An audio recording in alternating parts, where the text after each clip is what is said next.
ყველამ ძალიან კარგად დავინახეთ თუ რა მოხდა ჩვენთან ქვეყანაში და რა სამარცხვინო შტაბ-ეჭდილება კიდევ ერთხელ სამარცხვინო შტაბ-ეჭდილება დაგუჩა რუსები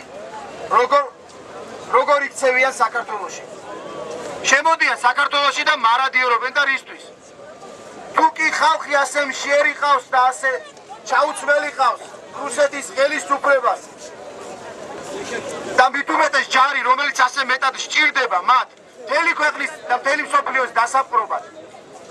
რატომ არ აცნევს კარგად და რატომ არ აჭმევს კარგად იმისათვის რომ ომში ღირსეულად იბრძოლო მოდიან და მარადიორობენ იმისათვის მკვდარ მისგან მოკლულ ჯარისკაცს გახადონ ფეხსაცმელი ამას რისთვის აკეთებენ და რატო აკეთებენ მე ვერ ხვდები მაგრამ ძალიან დიდი შტაბ-ეჭდილება მრჩება რომ მათ აქვს პირველ რიგში ეს არის მხოლოდ დიდი ზიზღი ქართველებისა ძალიან დიდი ზიზღი ქართველებისა იმიტომ რომ 400 წლის განმავლობაში 4 საუკუნის განმავლობაში რუსიერი ცდილობს დაგვიმონოს დაგვაჩოქოს ბოლომდე იყო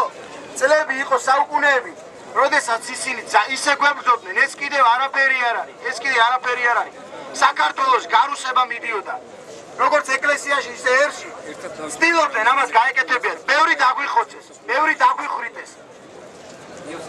ბევრი მოგვიკლეს ისე საზიზღრად რასაც დღეს აკეთებენ მაგრამ ვერ დაგვიმონებენ ბოლომდე იმიტომ რომ საქართველო თავისუფლების მოყვარული ერია საქართველო გამარჯვების მოყვარე ერია